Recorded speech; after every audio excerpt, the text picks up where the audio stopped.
और दोस्तों, क्या हाल है? आप सबका स्वागत है किताबी कीड़ा में।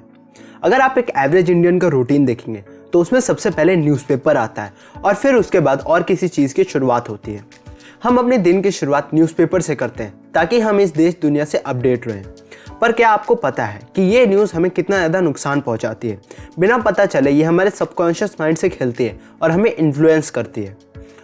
आपने कभी भी ग्रेट लीडर को न्यूज़पेपर के इंपॉर्टेंस के बारे में बोलते हुए नहीं सुना होगा, क्योंकि अगर आप न्यूज़पेपर पढ़ते हैं तो बहुत अच्छी बात है, और अगर नहीं पढ़ते तो और भी अच्छी बात है, क्योंकि न्यूज़पेपर हमें तब तक ज़रूरी नहीं होता जब तक उस न्यूज़ से हमारी लाइफ में इफ़ेक्ट ना हो रहा हो।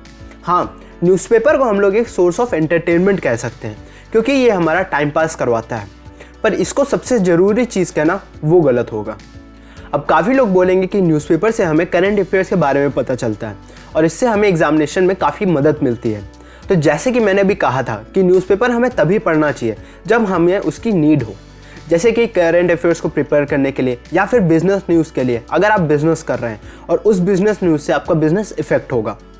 पर एक अच्छी लाइफ जीने के लिए न्यूज़पेपर ज़रूरी नहीं है, क्योंकि एक अच्छी लाइफ का मतलब पीसफुल लाइफ, और न्यूज़पेपर हमें पीसफुल नहीं होने देता बल्कि एंग्शियस कर देता है।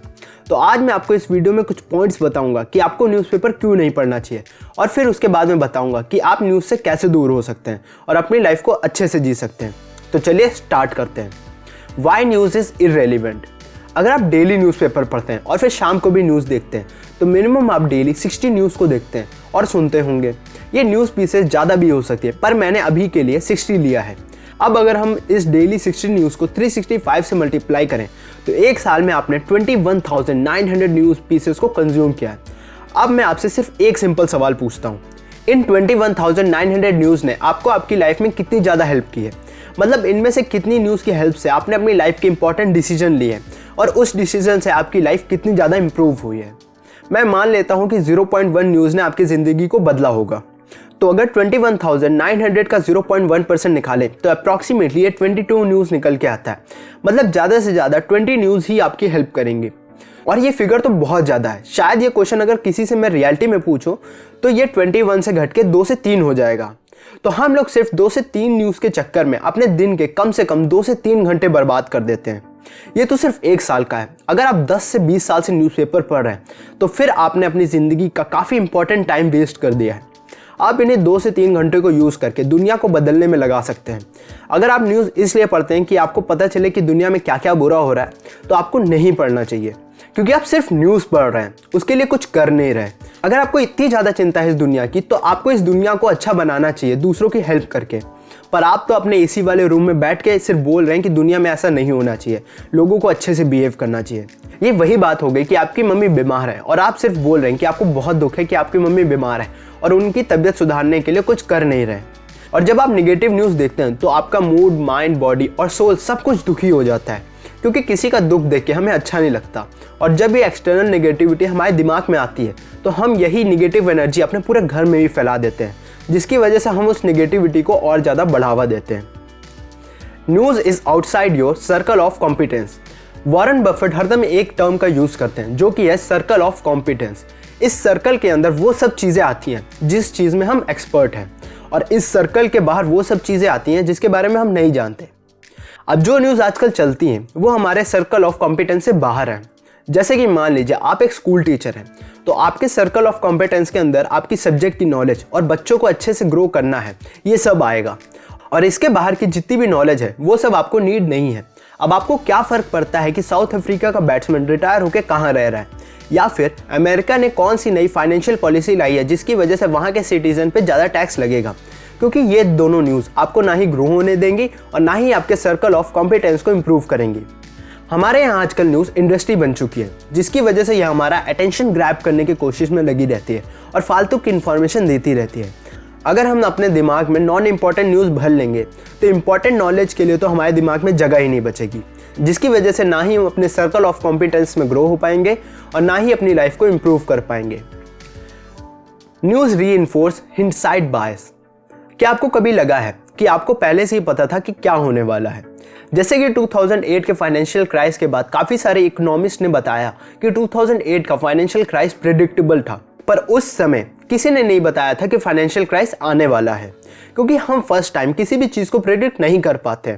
पर हमारा माइंड इस चीज़ को नहीं मानता और वो कुछ ऐसी चीज़ें फाइंड करके हमारे सामने ले आता है जिसकी वजह से हमें लगता है कि हम कुछ भी चीज़ को प्रेडिक्ट कर सकते हैं। इसी को हिंडसाइट बायस कहते हैं। पर अभी कोई भी इकोनॉमिस्ट ये नहीं बता सकता कि नेक्स्ट रिसेशन कब आएगा, क्योंकि हर चीज़ की एक प्रोबेबिलिटी होती है कि वो होगा या फिर नहीं होगा।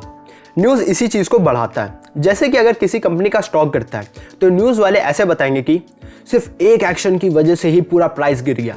पर ऐसा हरदम नहीं होता, क्योंकि एक कंपनी की वैल्यू किसी एक सिचुएशन की वजह से ना तो बढ़ती है और ना ही घटती है। या फिर मान लीजिए कोई ब्रिज कोलैप्स हो गया तो न्यूज़ वाले बताएंगे कि सिर्फ एक कॉन्ट्रैक्टर की वजह से ब्रिज कोलैप्स हुआ है, पर उसमें काफ़ी सारी चीज़ें मिली होती है, जैसे कि low quality of cement, steel and rock measurement और ऑफिसर्स की ठीक से जांच पड़ताल ना करना, और भी बहुत सारी चीज़ें होती हैं जो कि एक ब्रिज को गिराती हैं। पर न्यूज़ वाले बताएंगे कि ये सिर्फ एक आदमी की वजह से होती है और इसकी वजह से हिंडसाइट बायस को बढ़ावा मिलता है। अभी तक तो हमने जाना कि न्यूज़ क्यों इरेलीवेंट है, दूसरा न्यूज़ हमारे लिए क्यों इंपॉर्टेंट नहीं है, और फिर न्यूज़ हमारे अंदर क्या इल्यूजन बढ़ाती है। अब हम जानेंगे कि कैसे हम अपने इस न्यूज़ की हैबिट को हटा सकते हैं। 30 डे प्लान। अगर आप मेरे कहने से अगले 30 दिन के लिए न्यूज़ नहीं देखेंगे तो आप अपने आप अपनी लाइफ को काम होते महसूस करेंगे और आपको पता चलेगा कि विदाउट न्यूज़ भी आप इस दुनिया में रह सकते हैं।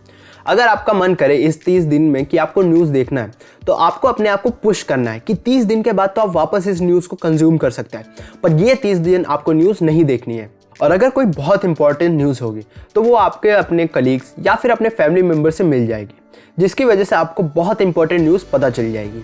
बस आपको ये 30 दिन बिल्कुल भी न्यूज़ नहीं देखनी है। इसकी जगह कोई बुक पढ़ सकते हैं, या फिर कोई ऑनलाइन कोर्स ले सकते हैं, या फिर कोई नई हॉबी क्रिएट कर सकते हैं, या फिर कुछ भी जो आपको अच्छा लगता हो। अगर आपने ये 30 दिन विदाउट न्यूज़ निकाल दिए तो आपके पास अप्रॉक्सीमेटली 2.5 दिन एक्स्ट्रा एक महीने में आ जाएंगे, और अगर एक साल में कैलकुलेट करें तो आपके पास टोटल 30 दिन एक्स्ट्रा आ जाएंगे। मतलब आपके पास हर साल एक एक्स्ट्रा महीना होगा जिसको यूज़ करके आप अपने करियर, माइंड, बॉडी में और लोगों से आगे बढ़ सकते हैं। तो दोस्तों, मेरी कोई पर्सनल दुश्मनी नहीं है न्यूज़ देखने वालों से, पर मैं चाहता हूँ कि आप अपनी लाइफ के सबसे इंपॉर्टेंट एस्पेक्ट को अचीव करें, जो कि है ग्रोथ, क्योंकि ग्रोथ ही हमें बताती है कि वो चीज़ जिंदा है या फिर मरी हुई है। तो आप न्यूज़ के टाइम को छोड़ के अपनी ज़िंदगी जीने में लगाइए और फिर देखिएगा कि आप खुद से और दुनिया से कितना ज़्यादा खुश रहते हैं। मुझे ये सारी knowledge stop reading the news book से मिली, जिसको रॉल्फ डॉयबली ने लिखी है, जो कि काफ़ी फेमस राइटर हैं। आज का वीडियो यहीं पे समाप्त करते हैं। लाइक करें अगर आपको वीडियो अच्छी लगी, और कमेंट करके बताइए कि आपको और कैसी वीडियोस चाहिए, और सब्सक्राइब बटन और बेल आइकन को भी दबा दें ताकि मैं आपके पास ऐसी वीडियोस हर सैटरडे लाता रहूं। तब तक के लिए मैं आपसे विदा लेता हूं and have a good day.